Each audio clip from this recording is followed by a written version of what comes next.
Now, in order to get an inheritance, the person has to die that has the property, right? If my dad has a car and in the will, the car is left to me, then when my dad dies, I receive the inheritance of the car. That's why he says, verse 16, for where a testament is the same word as covenant. It's a last will and testament.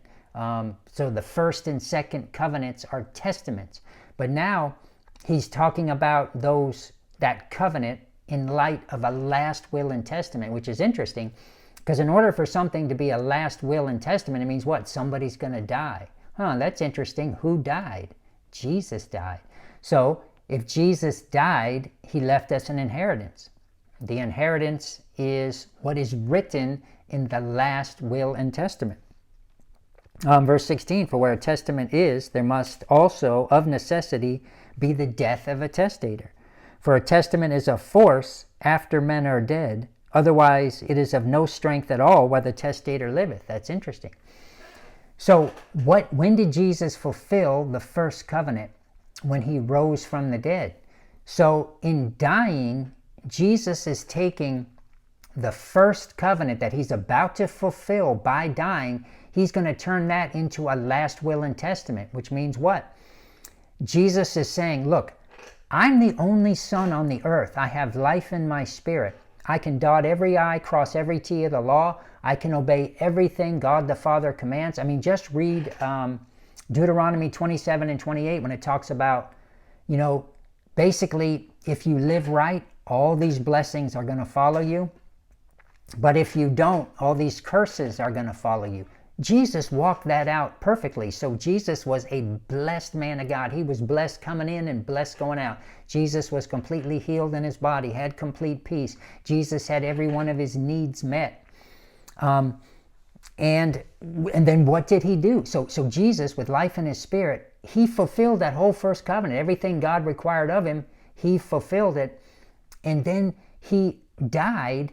Now, what happens when someone dies? If they leave you something in the will, you inherit it, which means they've left a last will and testament. So in Jesus dying, he's made that first covenant, the whole first covenant that God made with him. Remember, not really to Abraham, but through Abraham to Jesus.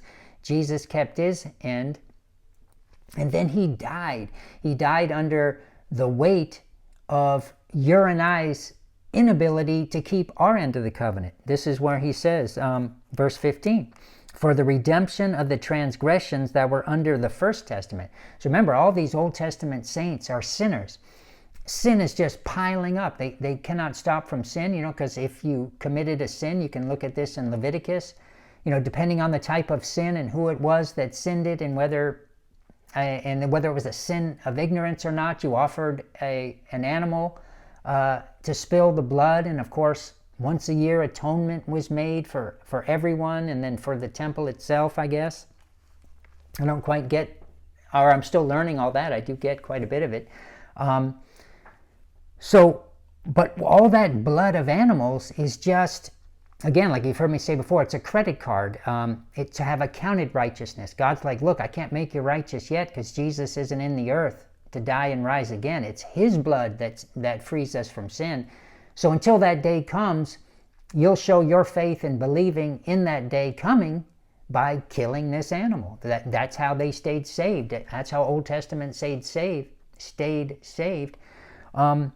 So when it says by means of death for redemption of the transgressions under the first, it means Jesus eventually had to come and pay all that off. His blood eventually had to be the one to purge them from dead works, to serve the living God, to give them new life, and to take away all that sin that was kind of put off to the side under the blood of animals until Jesus came to actually do away with it.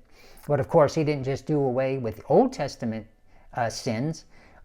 He does away with ours in real time when we come and accept him. So what is this eternal inheritance? Is Jesus dies, which means he has left us something. The first covenant has become, through the second covenant, which is the gospel, which if you accept it, you come to God, and God writes all these laws into your heart. In other words, he takes the fact that the first testament is fulfilled in Christ, who then died, making it a last will and testament, that when you come and accept the gospel, you've inherited what Jesus left you in his will, which is what? His life.